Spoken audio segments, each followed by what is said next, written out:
Hello and welcome to this weekend's silver and gold chart analysis for Saturday, the 20th day of September 2014. My name is Derek. 5 different time frames for the silver chart here, starting here off within the daily. After we're done this, we'll go to gold, 3 different time frames there.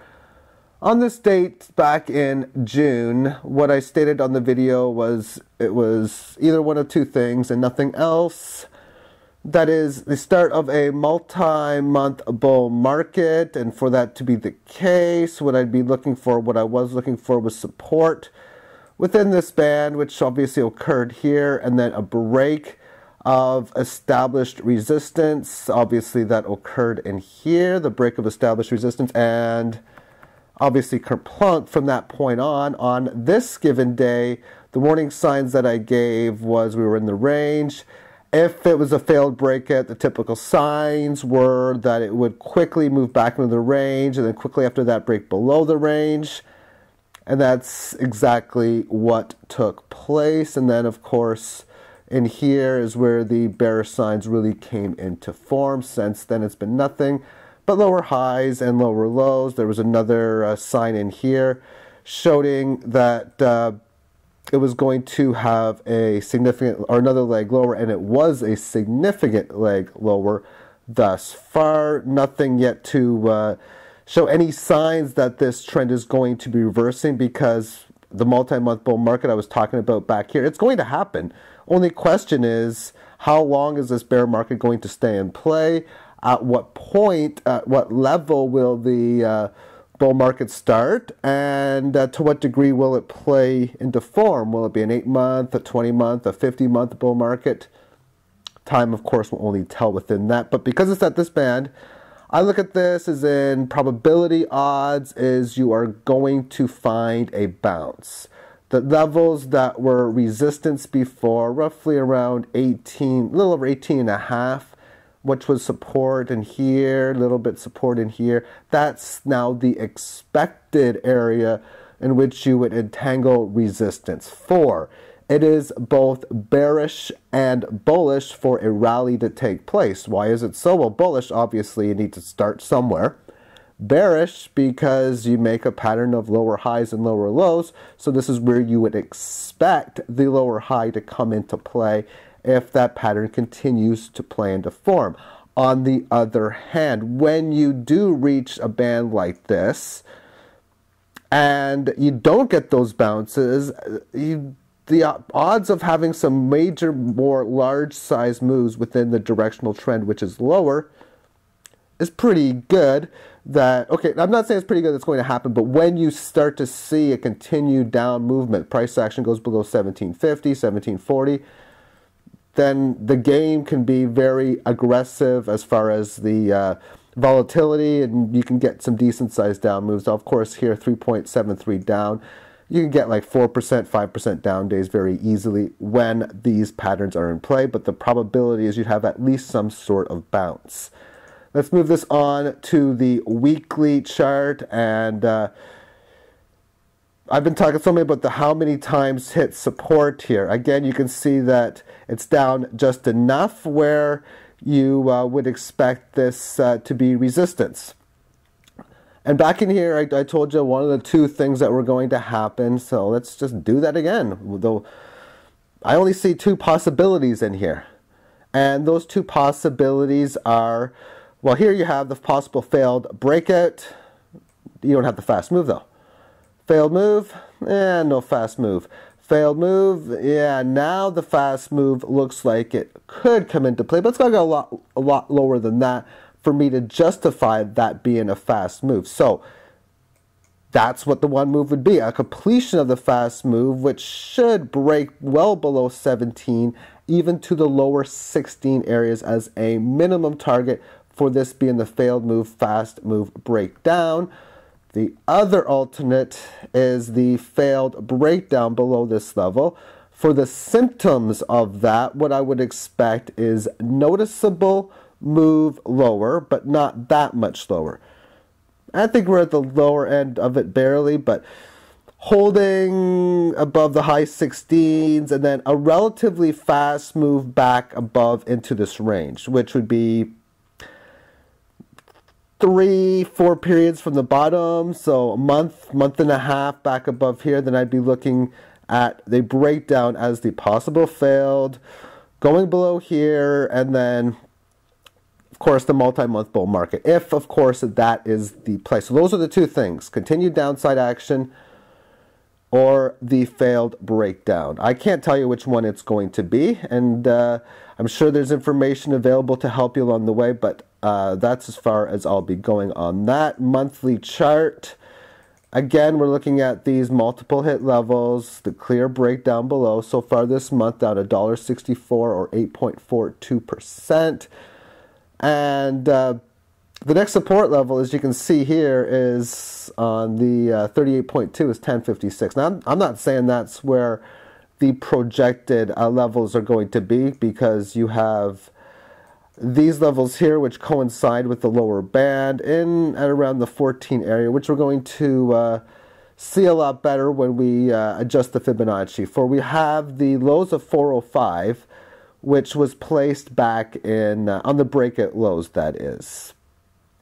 As far as the trend is concerned, obviously there's the uptrend that was in the correctionary phase here, did not test this high, but did break support. Thus, there's been one leg lower in the bear market. Breaking down below further would mean leg number 2. Switching this on to the quarterly term time frame, there's the same thing within the breakout level there. You got the running average from those $4 lows, which is in at around $16 per ounce. And here you have a situation where you're in a bull market, failing the correctionary trend. Thus, when you start to see breaks down below here, that means one of two things. That means a start of a multi-quarter bear market, which would mean 5, 6, 7 years down, or the typical failed breakdown, fast move higher. And now let's switch this on to the yearly chart. This is going back to 1915. Fibonacci I'm using is from the 25-cent lows of 1933, and of course the $50 high from 1980. No, not 2010 or 11, but 1980. Here we have a support level in at about 1443, which I do feel is that next area on further decline. And overall, back in here, I was not surprised, or it wouldn't surprise me to say the price would go from 50 down to 20. That was the area. Going down to this area of the 15 mark, that would, and to a degree today, still does surprise me. But knowing, of course, how the market makers work, I guess I shouldn't be surprised if that were to be the case. But overall, correctionary phase with what is trying to establish a bear market, because you break this level here, you come back, correctionary phase. So now what I need to do is I need to see break of established resistance. It managed to make it to established resistance, thus having another correctionary move. And that means when he moves above here has huge probability odds for major breaks above on the situation of it going back to resistance. Of course, breaking down below here, you got the possibilities of what could be a multi-year bear market. Don't expect that to be the case because of the mathematics of fiat currency, and almost everything priced in on the yearly chart never has a multi-year bear market because inflation. And inflation I define as inflation to the currency supply. Prices going higher is only that of a symptom to that of inflation. So that's it for the silver chart. Let's now take a look at gold on 3 different time frames. Pretty much similar to the silver chart in here. There was your rally, correctionary phase, break of resistance, and then the same thing as it has that failed breakout. And since that point there, you can see how it established this area of support. got above this 18 average in here. And during this point in here, this is your telltale sign right in here that it was going to be starting a multi-day bear market, which obviously has been the case, breaking down below this significant low. That area is now a level 4 resistance. Let's move this on to the monthly chart.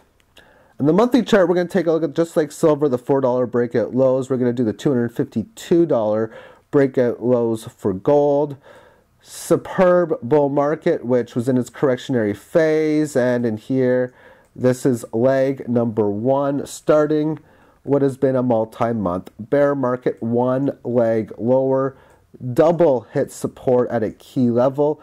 This is the, it says 76.4, which means it has retraced the opposite of that, 23.6%. Test number 3 is in play now, and I think further support on breakdowns is not going to be, although it could be this 884 immediately, it would be about the psychological 1,000 level, which of course was significant resistance from before. Final chart, which is the yearly chart for gold, and a lot different than, of course, a silver in itself. It's been manipulated, but not to the same degree, as you have a situation where you have a huge gain higher, have your correctionary phase, break resistance. It's still within, of course, its bull market, almost close to this upper band, or the 18 average of highs, I should state. Fibonacci from the $21 lows and the highs of 1921 has a 14.6% test at 991, which works again towards that psychological 1,000 level. And you can say that probably from this angle looks probable that it's going to hit 1,000 first before it breaks above here, but simple math says that to be the case as well. So I'm going to end the video at this. Thank you for tuning in, and I'll talk to you later within the next week of September. Bye-bye.